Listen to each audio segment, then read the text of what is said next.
un nuevo episodio de Replicados, diálogos desde las ciencias sociales. En esta ocasión vamos a conversar sobre una investigación que nos invita a reflexionar sobre los efectos de las crisis climáticas en la Amazonía boliviana y las formas en las que las comunidades indígenas sostienen esta vida en medio de estos cambios. Nos acompaña el licenciado Miguel Canaza Canaviri, antropólogo boliviano en Ciencias Sociales, quien nos compartirá los principales hallazgos de su investigación. Flujos de vida en un mundo roto, crisis climática y reparación entre los cabideños del norte amazónico de Bolivia. Bienvenido, licenciado. Muchas gracias por la invitación y presto para responder las preguntas que tienen. Claro, respecto a su investigación que aún está en proceso, ¿verdad? ¿Nos podría comentar quizás de qué se trata esta investigación, licenciado, y hace cuánto ya la ha iniciado? Bueno, esta investigación que estoy realizando con el pueblo indígena cabineño en el norte amazónico, la inicié en 2024 y estoy en proceso de elaboración, ¿no? Es parte de mi tesis doctoral que estoy haciendo en Ciencias Sociales. Claro, sí, que está usted para ser Doctor en ¿verdad? Ciencias Doctor Sociales. en Ciencias Sociales. Licenciado, ¿qué significa la palabra que usted pone que es mundo roto en esta investigación? Ya. Bien, bueno, un poco para poner en contexto, el pueblo indígena cabineño está ubicado en el norte amazónico y entre Beni y Pando, ¿no? O sea, sobre los ríos. Mayormente las comunidades cabineñas son comunidades ribereñas que viven a partir del recurso agua, ¿no? Y están ubicados en esta región específicamente, ¿no? Y pertenece a la familia lingüística tacana también, ¿no? Y en cuanto a tu pregunta, es decir, ¿por qué partimos de este concepto de mundo roto para comprender al pueblo indígena cabineño, ¿no? Es decir, y yo recurro a un autor que se llama Jackson, ¿no? Que es parte de los estudios de ciencia y tecnología, ¿no? Y él se pregunta y dice, ¿por qué partir de estudios de innovación, de tecnologías, de renovación? ¿Por qué no partir más bien por temas de cómo se reparan las cosas, cómo se pueden volver a constituirse de alguna manera, ¿no? Y esto a mí me ha parecido interesante, es decir, ¿por qué recurrir a este concepto de mundo roto, ¿no? Porque obviamente la crisis planetaria en términos ecológicos, climáticos, está afectando a nivel planetario. Muchos autores hablan de crisis global, de crisis planetaria, ¿no? De emergencias, ¿no? Pero en un mundo básicamente fracturado o en proceso de fractura, ¿no? Y entonces yo recurro a este concepto de mundo roto precisamente para ver de cómo en algunos lugares como en la Amazonía boliviana, producto de la crisis climática, de estas sequías, inundaciones que están ocurriendo en los últimos años en Bolivia, que desestructuran, desestabilizan los territorios, ¿no? Es decir, cómo los pueblos indígenas separan esto, ¿no? ¿Cómo lo hacen, ¿no? Entonces, y esa es mi pregunta, ¿no? Es decir, me estoy preguntando cómo el pueblo cabineño en este mundo roto puede separar la vida. Claro, si nos referimos a eso, tal vez estas pequeñas comunidades que aún existen son aquellas que conservan la preservación de la naturaleza, y es lo que ahora más necesitamos debido a como tantos cambios que está habiendo, las deforestaciones, los incendios y todo eso, ¿verdad? Claro, en ese sentido, digamos, yo no quería ver precisamente ahí como un lenguaje hegemónico que se posiciona dentro del debate, ¿no? Que es precisamente conceptos como adaptación y resiliencia, que no son suficientes como para entender estas relaciones de mundo que tienen los pueblos indígenas de la Amazonía, ¿no? O sea, como tú dijiste, en los últimos años han habido procesos de inundación serios que han dañado el paisaje amazónico, pero al mismo tiempo se han presentado sequías dramáticas en estos lugares, ¿no? Y entonces hay un lenguaje que se posiciona que empieza a decir de que los pueblos se pueden adaptar, pueden ser resilientes, ¿no? Entonces yo me pongo a pensar y pongo a reflexionar estos conceptos y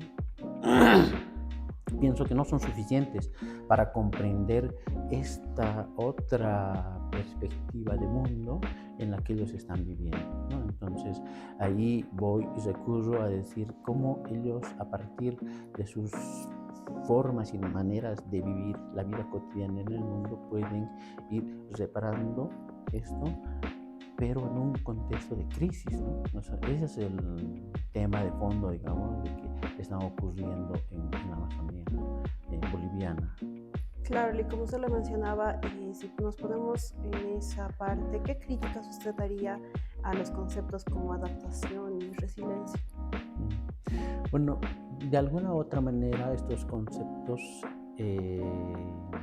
despolitizan, ¿no?, los escenarios que vemos en la Amazonía, ¿no? Son distintos. No es que, por ejemplo, el concepto de resiliencia parte de un punto cero para pensar de que se puede volver a eso, ¿no? y ser resilientes. En cambio, la vida de los pueblos indígenas del norte es permanente fluido, ¿no? Es un fluido de la vida en los que ellos conviven en este mundo y en las que están interactuando permanentemente, ¿no? Entonces interactúan con los ríos, con los animales, con el bosque, ¿no? Y conviven de una manera que les permite, ¿no?, reparar estas fracturas o este mundo roto, ¿no? Entonces, de alguna u otra manera, estos conceptos no permiten entender estas dinámicas que están ocurriendo en este escenario, ¿no? Entonces, por eso hay que recurrir a una perspectiva distinta conceptualmente y teóricamente, ¿no?, que nos permita abordar, no de manera explicativa, sino tratar de comprender o de tratar de preguntarse sobre estas relaciones que existen en estos escenarios y en este contexto de la Amazonía, ¿no? Claro, que es muy difícil, ¿no? Usted más que ya lo ha estado viendo por 2 años casi y aún sigue conviviendo. ¿Qué nos podría decir, que nos enseña tal vez la desaparición de la laguna que comentaba, creo que había un poco en su investigación, y del, ¿cómo se llama? Mapisi, si más no me equivoco. Bueno, para contextualizar un poco, en la comunidad en la que yo estoy estudiando había una gran laguna hermosa, ¿no? En los años, podríamos hablar hace 20 años atrás, ¿no? Y había una hermosa laguna que era cuidada por una entidad, ¿no?, que protegía a los peces y a la laguna. En idioma cabineño, a esta entidad protectora de los peces de la laguna se llama Mapisi, ¿ya? Y entonces, en el año 2014, ¿no?, como muchas información, datos existe sobre las grandes inundaciones que ocurrieron en el Beni en el 2014, destrozaron una parte de la laguna, ¿ya? Y entonces la laguna fue secándose. El año 2022 hubo otra inundación de magnitudes grandes, ¿ya?, que terminó de acabar con la laguna, ¿no? O sea, y hoy podemos ver esta laguna seca, sin peces, sin nada, ¿no? Y entonces, al quedar sin peces, sin agua, ¿no?, la guardiana, esta deidad o esta entidad que convivía en este lugar, desaparece. Y los pueblos cabineños dicen: si la laguna se seca, la Mapisi desaparece, ¿no? Estas guardianas que resguardan los seres que vivían en este lugar, ahora se ha ido. No ha desaparecido del territorio, pero se ha ido, ¿no?, a otro lugar precisamente afectada por estos esta crisis externa que tiene responsables, ¿no? O sea, estos eventos climáticos que ocurren no son eventos casuales, sino que ocurren porque hay responsabilidades y es político, ¿no? Y eso es lo que hay que especificar y es lo que trato de comprender también en mi etnografía con los cabideños. Está bien, Vic. Y respecto a esto, ¿cómo ha afectado tal vez a los cabideños que desaparezca esta laguna? Bueno, en primer lugar, la laguna era un espacio donde la gente nadaba, traía agua para la alimentación, para los animales, ¿no? Y ahora que se ha secado, tienen que recurrir a otras fuentes hídricas, ¿no? Porque como decía en un principio, estas sociedades son sociedades que manejan el agua, muy relacionadas con el río, con las lagunas, ¿no? Y entonces al perder un espacio vital de vida, también se pierde acceso a los peces, acceso al agua para el consumo, para bañarse y todo lo que representa el agua, ¿no? Entonces, de alguna u otra manera están siendo afectados por esta situación que ocurre a partir de esta crisis, ¿no?, ecológica que se da en estos territorios. Claro, le que es demasiado. Cualquier alteración que pase perjudica gravemente a esas comunidades, ¿no? Claro, de alguna u otra manera, ¿no? Es decir, estas afectaciones de la crisis climática afectan a estas poblaciones, ¿no? Pero esta afectación, ¿no?, los pueblos indígenas tratan de reparar, tratan de componer esta situación, ¿no?, dentro de la vida cotidiana con sus prácticas habituales, con sus prácticas de caza, con sus prácticas de pesca, con sus prácticas de producción de alimentos, ¿no?, las prácticas de reciprocidad, las prácticas de parentesco, de la parentela, las reuniones, las fiestas, ¿no? O sea, todas estas prácticas son las que reparan esta crisis ecológica que se da en estos territorios. Claro, que en estas pequeñas comunidades también a muchos se lleva como podría mencionarlo, tras de tiempos antiguos, eso de que si pasa algo no es como que va a afectar, sino que logran encontrar una manera de sobrellevar lo que está pasando, ¿verdad? Exacto, ¿no? Por eso recurrimos al concepto de separar, ¿no? Mientras unos destruyen el mundo, otros lo reparan, ¿no? Pero no es una manera romántica de decir mientras unos destruyen, otros reparamos, no, sino que ambas visiones, ¿no?, o ambas concepciones de mundo conviven en estos territorios, ¿no? Mientras se destruye estos escenarios, también la gente de estos lugares trata de separarlos, ¿no? Entonces hay convivencias de mundos distintos que conviven y se articulan en distintos momentos y hay una claridad en estos momentos críticos de crisis climática en estos lugares.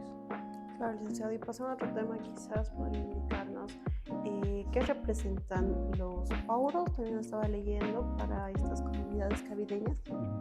Los pauros son pozos de agua, ¿no?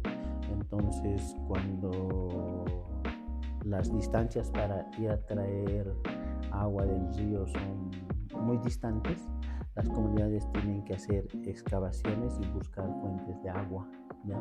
Entonces, como la laguna se seca, entonces hay que buscar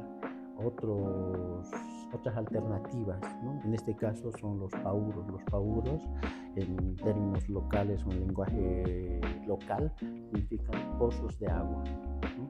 Y son los donde la gente se abastece para la alimentación, para bañarse, ¿no?, o sea, para no tener que desplazarse por largas distancias, ¿no? Entonces es una manera también de separar el mundo, ¿no?, al recurrir a estas formas culturales de tener el abastecimiento de agua.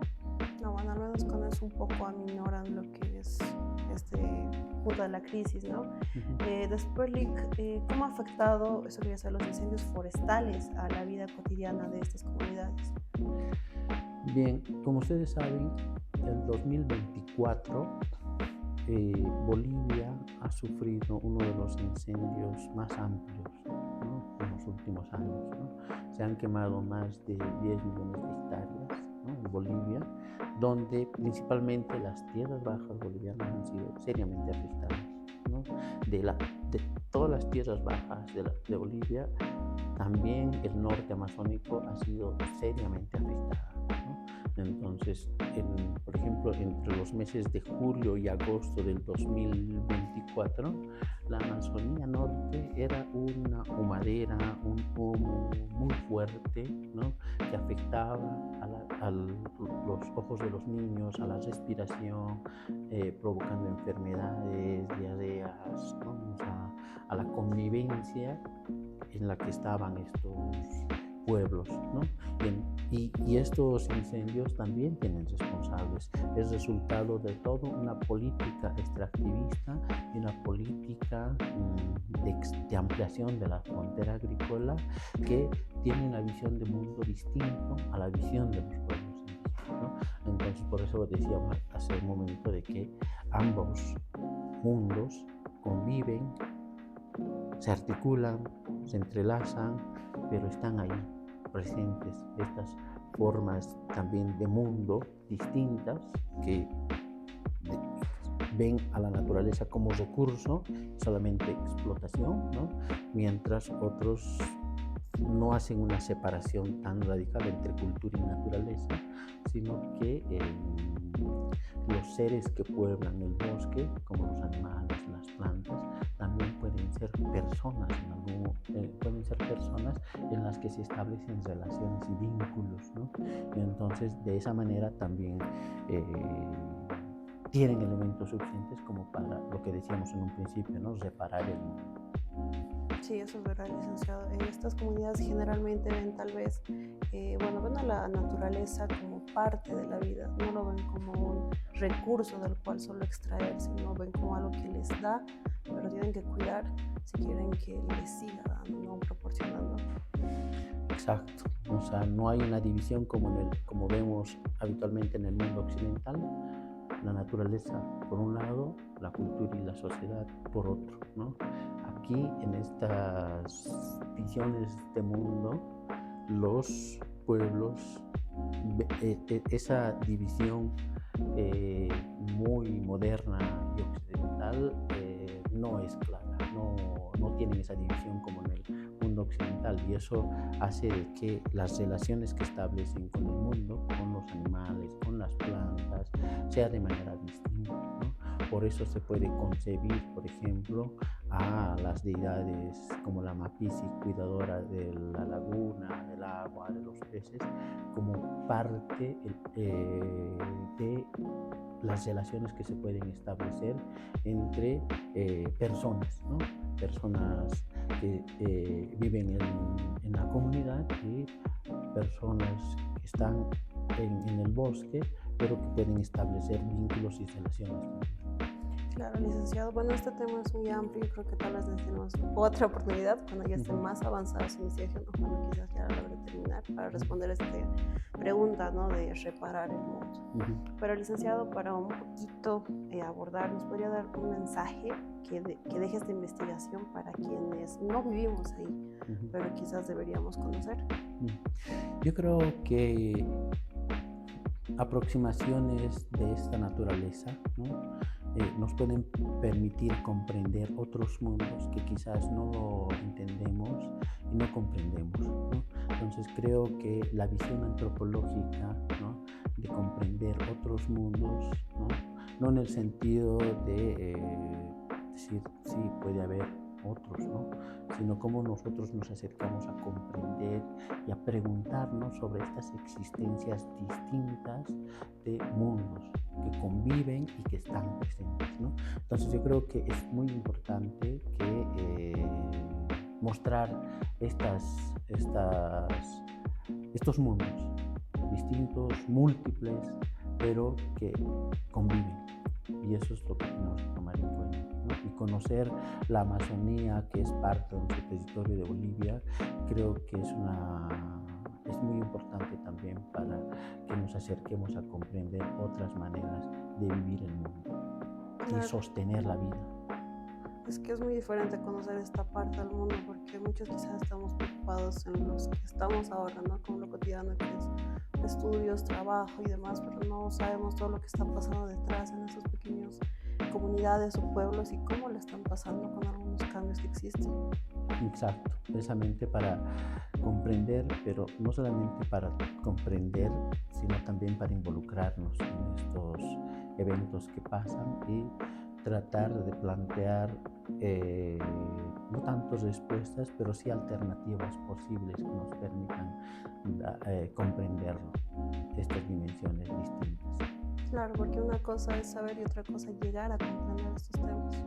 Exacto, para dar cuenta, ¿no? Y que mucha gente también se acerque a comprender esto y aprenda, ¿no? Por eso es importante un poco difundir quizás estas visiones de mundo que son distintas, que quizás no están a nuestro alcance, como decías, por la limitación también de nuestros tiempos, pero de alguna u otra manera con ese tipo de medios que nos acercan a conocer otros mundos son importantes para que también más público, más personas conozcan acerca de estas otras posibilidades de vida.